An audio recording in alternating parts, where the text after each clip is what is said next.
Hey, I'm Andrew, the property advisor. Thanks so much for watching. I'm going to ask you this question. How do I buy a home without losing my shorts? In this video, I'm going to answer that. It's the second part of this series. There are 5 indicators I'm going to give you that you need to follow to make sure you don't lose your shorts when you buy a home. Before I get going, I want to tell you the last one, the 5th point, is super important. So I want to make sure you hang in there all the way through. I'm going to dump 30 years of knowledge into a 10-minute video, so pay attention, get a pen and paper, and make some notes, okay? Before I get started, I'd like to ask you again, would you please subscribe down below? It really helps us stay in contact with you, and as we release videos about how to buy a home, how to build wealth in real estate, whether the market's going up, whether it's going down, we can get those videos to you as soon as you subscribe. So I want to encourage you, don't miss out. This is some information that's going to make you money on each one of these videos and tell you how to prosper in your American dream. So subscribe. We would really appreciate it. Any questions you have also, don't forget to put them in the comments below. Now let's ask the question. How do I buy a house without losing my shorts? Part 2. Here come 5 more pointers for you. Number 1, I want you to think about your down payment. Old school way of down payment, particularly when interest rates were really high, was put as much money down as possible because you will avoid PMI if you put 20% down. I want you to think about this. PMI, private mortgage insurance, or MMI, is on a $400,000 home about $175, maybe a couple $100 a month. You can avoid it on a $400,000 home by putting 20% down, which is $80,000. Would you like to put $80,000 down and save that 200 PMI, or would you prefer to pay the PMI and keep $80,000 in the bank? I know what I would want to do. It's not always the smartest use of your money to give it to a lender, because we know what lenders do with money. So just think about it. Maybe it's not the smartest thing to do to put a ton of money down. Also, when you're looking at your down payment, you can't use cash. You cannot walk in the last day of escrow and say, hey, I've got this hidden under the mattress. You have to have seasoned funds. Usually lenders want to see that in your bank account for at least 60 days. Third, you say, I don't have enough money for a down payment. Well, there are programs where you can use government money for your down payment. I can tell you how. I have a whole team that can tell you how. I've done this for 30 years. This weekend, I was out showing homes to 5 different buyers. This is not theory to me. This is what I do every single day of my life, every weekend for the past 30 years. So you can use programs for the down payment using government grants. So think about your down payment. Make sure your funds are seasoned. And I want you to think really carefully about whether or not you should put 20% down. It might be better to keep that money and buy an investment property later on. Number 2, how do you buy a house without losing your shorts? Number 2, you got to think about your credit. So you go, Andrew, I've bad credit. I don't know what to do about it. Credit has changed so much with equal credit opportunity laws and so on. It's changed a lot. You're not allowed to be victimized because of your credit anymore. And you've seen on the little credit apps that you can get a simulator on what to do to fix your credit. Now, there is a difference between those credit apps and what's called a tri-merge credit pull, when a lender pulls your credit from all 3 lenders. When they pull your credit, they pull it in a different way with different information to what you get on those apps. They can also run for you a simulator that will tell you, if you pay this down here a little bit, you'll go up this many points. If you pay this down, you go up this many points. Don't start messing with your credit. Here comes the advice right now. Don't start messing with your credit till you get your lender on your team. Make sure that lender will run a simulator for you. Some will, some won't. You know why? Because it costs them money. And if they won't do it, they give you some excuse, or they send you off some credit repair company that charges you hundreds and hundreds of dollars. You've got the wrong lender. So make sure you have a lender who will run a simulator for you and guide you through the steps, what you need to do to boost your credit. We do this regularly, bumping people's credit scores 40 points, 60 points, 80 points or more. There is a way to do it, an algorithmic way to do it. Make sure your lender knows how to do it.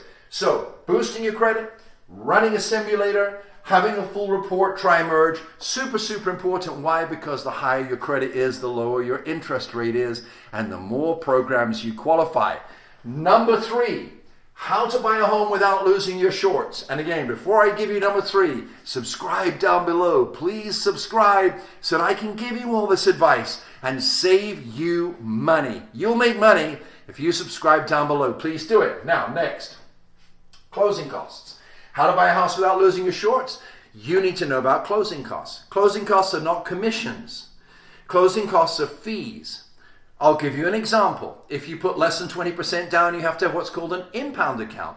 In the impound account, your lender will collect a certain number of months of taxes, a certain number of months of insurance, and that can be thousands of dollars. If you don't put 20% down, there's nothing you can do about that. You have to pay it in escrow. So then it's a matter of who's going to pay those closing costs. Nobody can pay your down payment unless it's a gift, but closing costs maybe so. Closing costs are very real. Title insurance, escrow, buyer's title insurance policy, different transfer fees.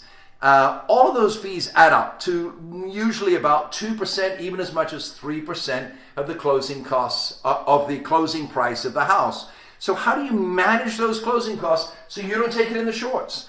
You need to ask your real estate agent, do you know how to write closing costs into the contract where the seller contributes to the closing costs? Often I'll have the seller pay all the buyer's closing costs. It depends how much in demand that property is. You can also find programs where they're called ZIP programs where you can get a silent loan to handle the closing costs. There are many ways to do this.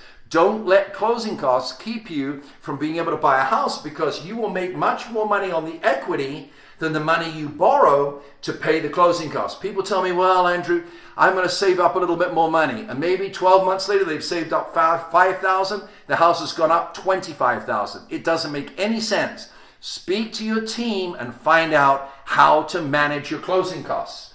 Number 4, huge question. Andrew, I've got a house to sell. I want to buy another house. Should I sell first? Most people are afraid of being homeless. And there are ways to manage this as well. Again, you need to speak to your real estate broker, your real estate agent. If you'd like, message me and I'll explain exactly how to do this. When you put your home up for sale, make sure you make it contingent on finding a replacement property. Put that in your listing contract. Don't make it a handshake ever. Put it in your listing contract, contingent upon finding replacement property. Some people say contingent upon concurrently closing with a replacement property. You got questions about that? Question me down below and then I will help you. So I would advise you, it is much better to get a buyer for your house contingent upon you finding a replacement property. Think about this. If you don't do that, you're going to run out, find a house, make offers. Other people are going to come in who are non-contingent. You're not going to get your offer accepted because you haven't sold your house yet. The other agent will ask, or the seller will ask, okay, so let me see. Your house is contingent. How long has it been on the market? And you say, well, it's not on the market, but I'll put it on the market tomorrow. Very difficult to get your offer accepted. So should you sell your home first? Yes, because then you can walk in with confidence and strength and make a strong offer on the house that you want to buy. That's how you handle selling your home first. And now number 5. Before I give it to you, I'm going to ask you one more time. Subscribe down below. Click on like. Send me a comment, communicate with me. We want to be in touch with you and give you all of this knowledge. This comes from 30 years of experience. Why would you learn the hard way? Why would you learn from a guy sitting up in an office? I go out and show buyers every weekend of my life, and I want to share that knowledge that I've gained with you.